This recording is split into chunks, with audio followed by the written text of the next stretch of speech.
All right. Joining us in the studio today is Rodney Gray. He's the COO of ZiTEL. Welcome to the show. Thank you. Thank you All for right. having me. You got a Talladega story for us? So yeah, my brother and I, we just got back on Monday. We spent the weekend. Great. Yeah, took the ZiTEL private jet.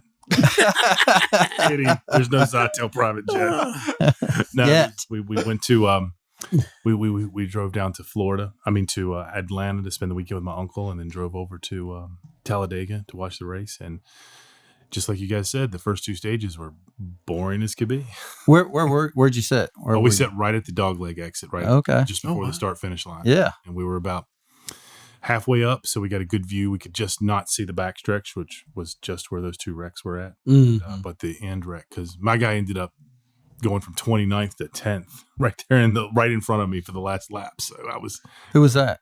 Harrison Burden. But not really the driver. It's the team, the Wood Brothers. Yeah, the Wood Brothers. Yeah. Heck yeah. My that dad car is still classic too. Yeah, my dad and my uncle worked for the Wood Brothers. Oh, wow. In the pit crew back in the 70s and 80s. And Oh, this was my first trip to Talladega, although my mom tells me you've been to all the tracks. And I'm like, well, I was 4 or 3, and I don't really remember that. But Was that Stewart, Virginia? Stewart, Is that where they were? down in Patrick County. Yeah. Yeah. We've been to the museum, and there's tons and tons of pictures of my dad back in the old David Pearson, Neil Bonnet days. Man. So my brothers and I grew up. Racing. That Real was fun. race. Do you think anybody in those days just drafted with each other and went 50% throttle? No. It'd run right over you if you put 50% throttle. They were 20 miles an hour slower, just going around and around. It's a different. Yeah. We got those tickets thinking, we're right outside the dog leg here at the start finish line. We're going to see some action. Yeah. And it was just the first two stages were just. And that last lap was The last lap was pretty exciting. crazy. Corey LaJoy, did you get to see? Did you know he was up on his side? Could you Yes, see that? yes. Yeah. I didn't see it because I was trying to focus on Harrison to see, oh my God, did he make it through? Is he going to get there? And I'm focusing on him because it's all, being live at any race and even on the super speedways, it just happens so fast. Yes. You can't see anything. So I did see the part where Corey LaJoy spun out in the water coming out of the pits. It was right in front of us. He hit the puddle of water. And the next caution, they had the jet dryers down there. And I'm sure Corey LaJoy is going like, why couldn't you do that 20 laps ago? So we had a great time. It's a easy drive in and out of that track. And It is. The town. It's like Super- nothing there. It's Yeah. just highway and nothing around you. What was the guy's name that, I forgot his name now. The one that was leading. And At the end of the McDowell? race? No, at the McDowell? very beginning. well, Mike McDowell sat on the pole. Oh. And he led the race. And then This was midway. This was just before the end of the first segment there. Oh, you're the guy that you put money on. Yeah. Yeah. 78, the black car.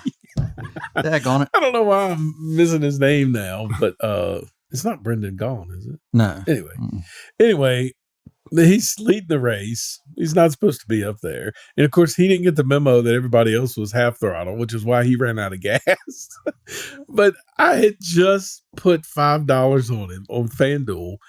And literally 2 laps later, he ends up hitting the outside wall and because he runs out of gas. And I'm telling him, now, it was $5 if he had won somehow, which anybody can win Talladega. Yeah. It was a $1,100 payoff, so it was worth a bet. But if he ever finds out that I'm the one that jinxed him, BJ McLeod, McLeod. yeah. That's what my brother says. He says every driver that he roots for that's not who roots for Harrison with the Wood Brothers, they wreck. And then any other driver, he says, well, you know what? I'm going to go for Daniel Suarez today. He'll wreck. Oh, yeah. So whoever he picks. And That's exactly the way it is. All right, well, let's dive into ZiTEL here a little bit. Before you get to ZiTEL, where are you raised? Where are you born and raised? So I'm born and raised right here in Bedford County. My parents still live in Jordantown, right on Jordantown Road there in Stewartsville. Went to Stewartsville Elementary. Graduated from Stanton River. Moving back here, I lived in Roanoke over on the Cave Spring side for 20 years, and my wife and I are building a house in Goodview. Oh, wow. And we're living with my parents right now. Oh, my. While the house is being built, which is, we were in an apartment, and the apartment prices and rent are just sky high. And Yes. we were ready to renew the lease, and they wanted to. I was like, Mom, the basement looks very appealing right now. So we're staying with her, living right over on Jordantown Road, right in the middle of the ZiTEL footprint. Perfect. So Yep. All right. So tell me how did ZiTEL come about, the company? So ZiTEL started in 2017, and our president and CEO, Brandon Camden, who I worked with him running a company called Strategic Global Networking Group. We were an IT consulting company that filled that niche of companies that are too big to have a relative come in and do their IT work on a Saturday, but still too small to hire that $125,000 a year IT person. So we were doing that. We're all IT computer nerds. That's what we did by trade. It's what I've done for 20 some years. He built a house in Manita, and one of the bigger cable providers wanted some astronomical dollar figure to put coax, cable TV down his driveway. And he was like, for that amount of money, we may as well just put fiber in the whole neighborhood. So we did. And he started ZiTEL. We went after some tobacco grants back with the whole tobacco grant thing with RJR back in the day. Didn't win those. And then we were building slowly, and making moves and trying to develop what ZiTEL would become. And then COVID hit. And that hit us hard from the IT consulting side. But one of the nice things was a picture came out in the Bedford Bulletin where they had closed the schools down, and it showed all the kids sitting around a folding table with a tailgating canopy over them, and snotty-nosed little kids, and the cold weather sitting shoulder to shoulder, and college-age kids lined up against the brick wall, all just to get on the Wi-Fi outside one of the local libraries. Yeah. And that picture it made people think, and I think the rest of the country thought like that, and they were like, internet should be that essential utility, just like water, electric, and gas. And Sure. It's one of the few things that I think the governments, the federal government, and the local governments did. They were like, they could have, socialized it or regulated it to the hilt like they do the power companies and stuff, or even brought in, but they didn't. They wanted to invest in local companies and in the big national companies and set up grants and subsidies that we can use to build in the rural areas. So we got a grant through Bedford County and then another one through the state of Virginia where we ended up putting 500. At the end of this project in March 2025, we'll have over 550 miles of fiber in Bedford County alone. Wow. That's awesome for a local company. So it's amazing. Roughly how many employees now? So right now we're employing, I think the last count, 28, 29 organic employees into our building. So most of those are construction, outside plant construction, or splicing of fiber, and putting the fiber in. It's one of the things we do a little differently than the bigger companies. We put our own fiber in the ground. We run the construction side of the business. We don't subcontract. We do subcontract some out, but we don't do as much as some of our competitors who that's all they do is subcontract out the construction and the engineering. We do a lot of that in-house. So what are your future plans? Obviously, we've seen some of it in the news about possibly body camp. What is your future plans for expansion? So right now, our expansion is on as much fiber as we can get in the ground as fast as we can get it in. We're applying for grants and subsidies in both Franklin County, knock on wood, we'll get those, and Carroll County are a big one. We're expanding some southward towards North Carolina, but one of the things we've noticed is that our growth over the next 5 years is going to extremely outpace the space that we're in. Our headquarters is in downtown Manita, right there off of 122. And we're definitely going to bust at the seams on that. And so the opportunity came up. Bedford County put out an RFP, I think it was back November of last year, for Body Camp Elementary that had been sitting empty for 10 years and falling apart. And if any of you have been down 460 and seen the old Montvale Elementary School, the gymnasium floor's falling in, the roof's falling in. It's just, it's a drain on county resources, and nobody can get and do anything with it. So we had the opportunity to put a bid in on Body Camp Elementary, and we won the bid. And so we entered into what we call a due diligence period where it's not really the county. It's not like they're immediately going to sell the building. We wanted to go into the building, have access to it, bring inspectors in, make sure it's not going to cost $10 million to renovate. That we get in there and that floor is not going to fall out. Yeah. Yep. So we've had, over the past 3 months, we've had people inspecting the roof, the boiler system, the wells, the septic, make sure there's no asbestos in the building. This building was built in the 50s and 60s.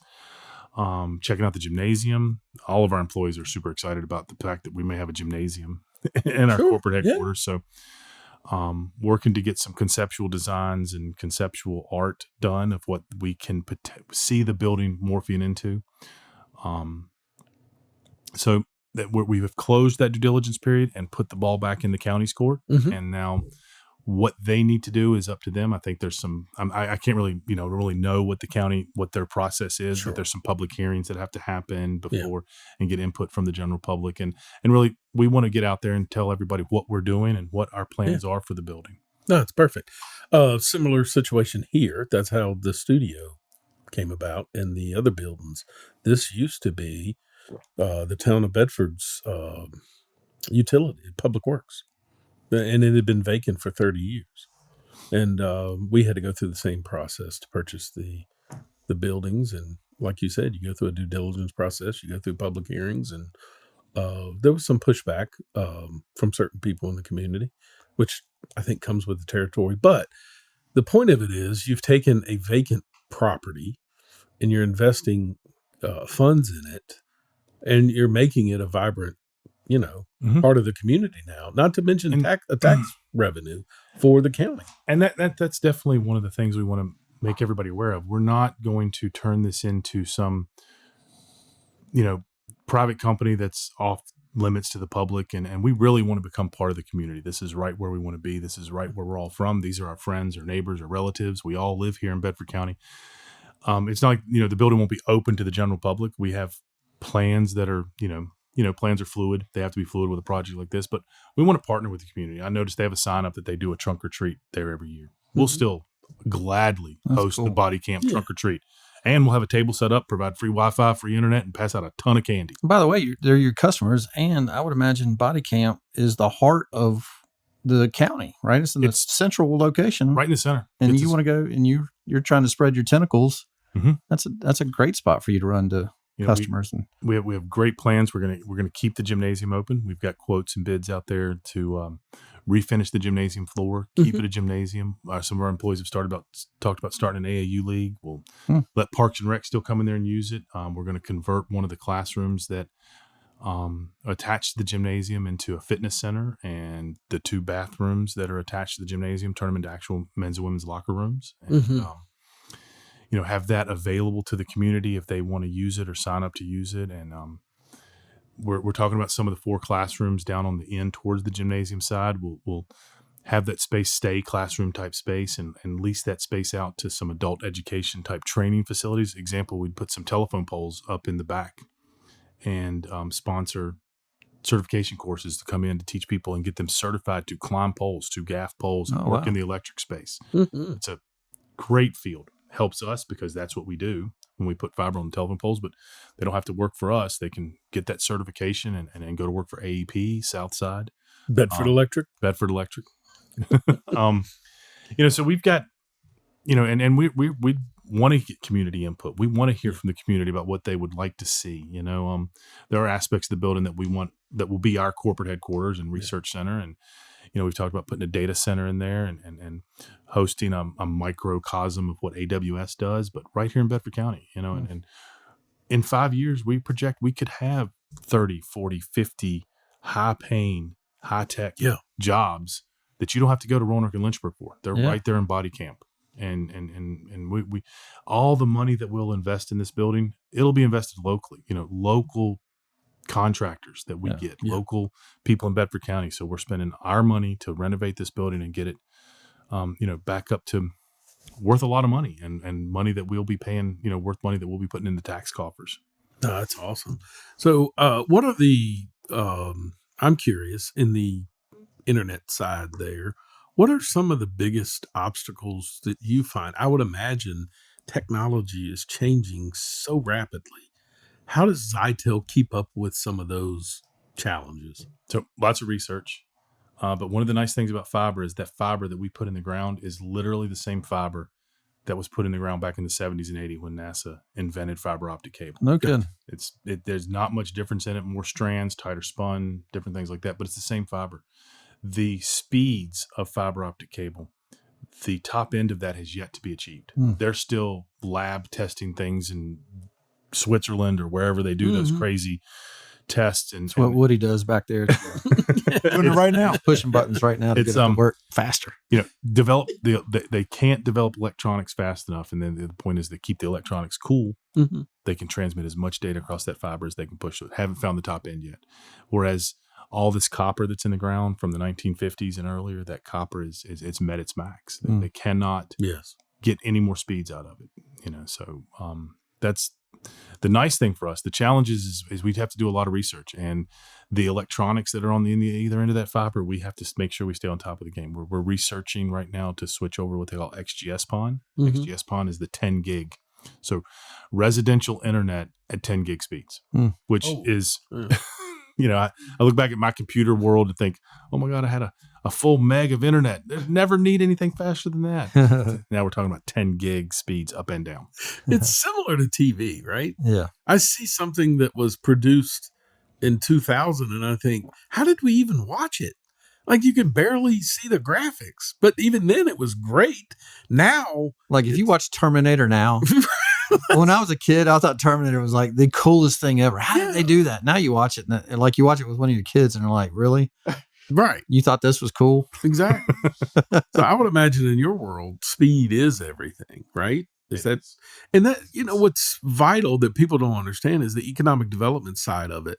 Having ZiTEL, a local company that's providing this service, allows municipalities like Bedford County, the town of Bedford, to attract business, because the very first question that is asked is, what is your internet capability? Oh, that's why they, some of the industrial parks that are out there, they advertise them as what they call gigaparks. Yes. It's advertised as a gigapark because that's the number one people. What type of internet can I get in this community, and or in this industrial complex, or in this business park, or where you want to. And so, even for just residential home sales, I know me personally, I'm gonna, when we sold our house in Cave Spring and decided to move back to Bedford County, I was like, well, I'm not going to buy land out in the absolute middle of nowhere. So I've got to build fiber just to get myself internet. I'm going to make sure I'm within my footprint or within somebody else's footprint where I buy to build my house, so that I can, because it's realtors will tell you. And when we tell that to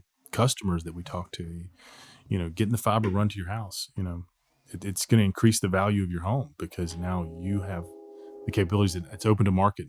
A much larger market for you to potentially purchase your house, have business comes in and everything.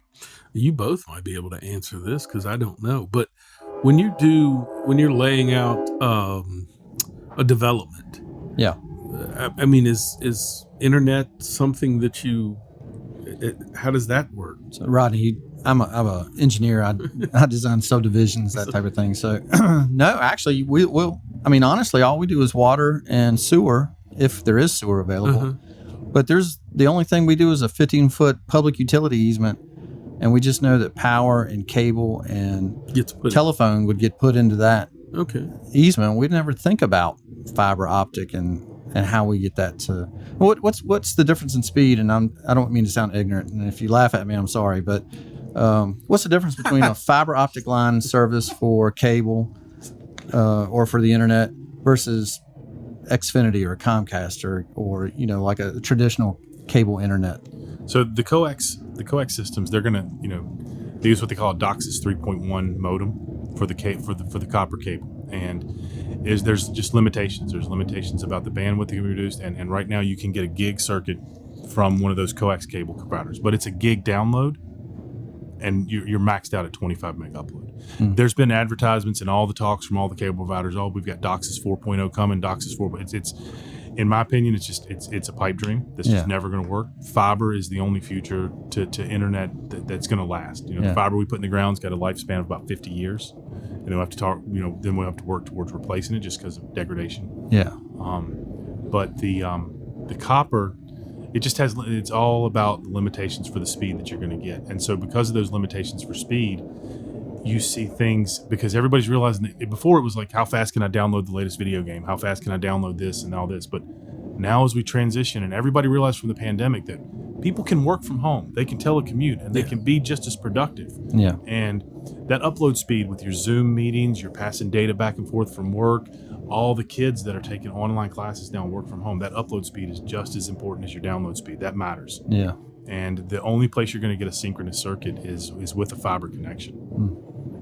All right, I got a big question because I've often wondered this. You hear stories, you never know what's true and what's not true. So, when it comes to internet and you've got internet and everything seems to be working fine, and then all of a sudden it starts to get slow, and you hear people say, "Well, they throttle it down." I mean, does that actually happen in the world? Yes. Oh. I'm getting it. But it happens based on what your usage is. And that's one of the things ZiTEL doesn't have. We don't have data caps. You get throttled down based on your data cap. And it's all about the network size and how much bandwidth they can provide to your area. And that's why they put you on a data cap. So if you're downloading too much and you get that you hit that data cap for the month, you get throttled down, especially in the cellular network. The cellular network is big in that. Mm-hmm. The coax cable, I know I was a Cox customer when I lived in Roanoke. And they didn't really, you just got a nasty little email, and you always thought it seemed slower, but they said, we don't throttle you. And if you continue this trend of downloading too much, we're going to charge you.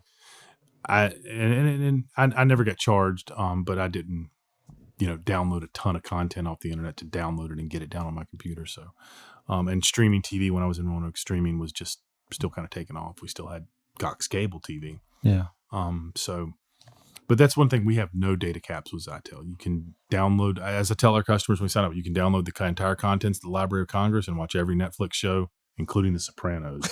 Can't believe that, Woody. That's just, I know. Rodney, you mentioned earlier, and I loved it, was before we went on air, you mentioned about, and you just said it earlier too, in Body Camp is in the middle part of the county, but you could pull talent unheard of from Lynchburg and Roanoke. It'd be Bedford pulling talent into a place to go to work in the middle of Bedford County. Look at Redmond, Washington, for example. Yeah. It was a nowhere, Bristol, Connecticut for ESPN. Yeah, ESPN's Bristol. Earlier. Nobody thought Bristol was a big town. Right, exactly. Microsoft came in and put their campus in Redmond, and now you look at the statistics, more people commute out of Seattle to Redmond or out of the bigger cities into Redmond than vice versa. Wow. So I'm not saying we're Microsoft, and we're not going to, even if we're 0.1% of what they could bring. But we are going to Miami. Yeah, we'll expect that private jet. ZiTEL G6. Just so you know, we'd like to be on Max Verstappen's pit. Yeah. But yeah, I mean, even if we can get, and having a base business like ours, having a core campus business that's going to bring in talent, bring in people, we've got to eat lunch.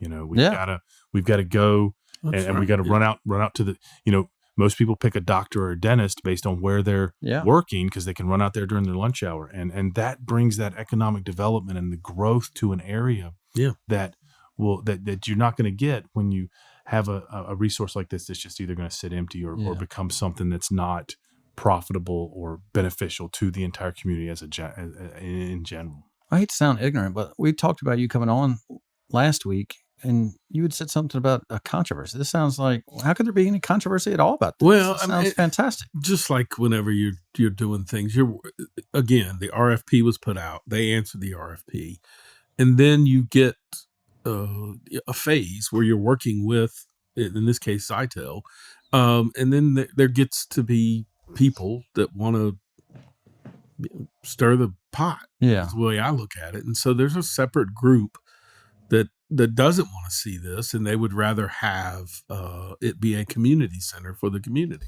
I know Rodney's not going to say anything, but I guarantee you there's 12 bumper stickers on the back of one of those Subarus.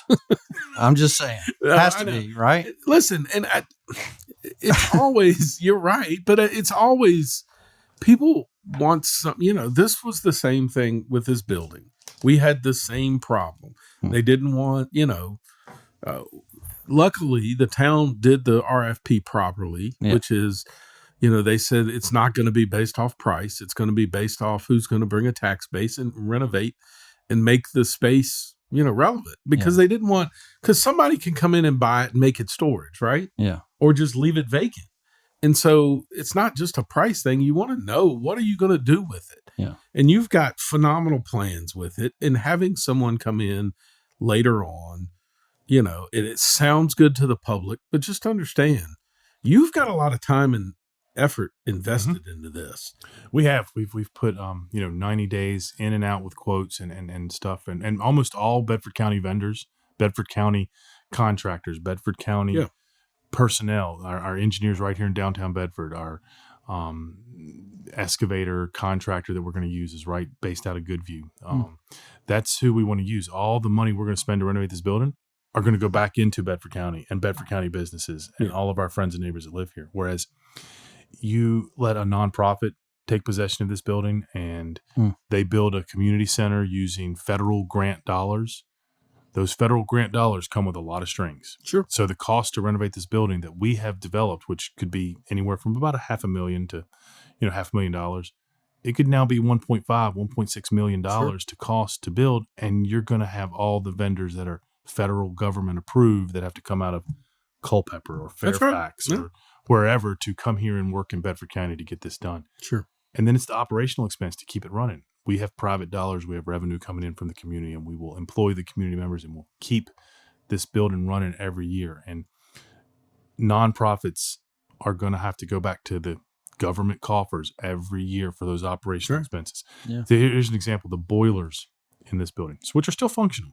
The heat in this building has a 10,000 gallon diesel fuel tank attached to these boilers. They estimated that I would go through 2 tanks of diesel fuel for one winter to use the boilers to heat. That's 10,000 times $3.50 a gallon for off-road diesel. Yeah. Yeah. That's a lot of money Yeah. to heat the building. So we were going down There's other operational avenues. cost. That people don't talk about. So, As he met, we can flag Brad next time he comes by on the train. that's right. And the controversy, like you were talking earlier, people, we may have shot ourselves in the foot with that because we are in dire need of space for our equipment, our trucks, and everybody. The rumor mill started, and we have a company policy. We don't respond to internet comments, good or bad. We don't get into. I don't let my employees do it. It's a good policy for everybody. My wife keeps me from doing it to jump on there and start answering comments on Facebook. And you want to because you just want to. You're just like, I'm not that guy. And my wife looks at me and says, "Don't put your phone down. Do not comment." And I don't. But we needed a place to park equipment and trucks, and I went to the county and said, "Hey, can we lease the parking lot and use the parking lot and park equipment over there while we're going through this due diligence period? And if it doesn't go through and you don't sell it to us, the lease will expire and we'll leave and go down Avenue B." And they're like, "Sure." And then so all of a sudden our trucks just immediately started showing up in front of the building. Our equipment was parked there and everybody's like, what's going on? What's going on? And nobody had said anything. And so everybody just started, let's make assumptions. Yeah. And I was in the Marines, so we all know what they say about to assume. Yeah. So No. Well, look, we appreciate you coming in, and we love the work that you do in the community. For those who don't know, ZiTEL was a major sponsor that allowed Grove Street FM Sports to start. Yeah. I mean, we started from nothing, and we were able to do sports out at Liberty High School, and we want to keep expanding that footprint. So we thank you for what you do in the community and bringing economic development to the community as well. Before you go, we got to put you on the spot like we do all our guests. Oh, no. Woody didn't warn me about that. It's a disclaimer. You get to choose one person. It can be somebody current or in history. But if you got one day with that one person, who's the person and where are you going and spending the day with them? Ronald Reagan. Woo-hoo. That's one of our tops. There you go. And that's cool. We're going to San Francisco.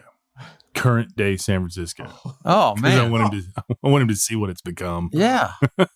Wow. What his hometowns and home area of California. Yeah. I want to see what he has to say. That's a great answer. Man, that's perfect. Well, again, thank you for coming in the studio and hanging out with us. Good luck to you, and we'll keep everybody updated on this process. Thank you. All right. Thank you, gentlemen. Thanks Appreciate you having me. Yeah, man. Thanks for giving us service to people.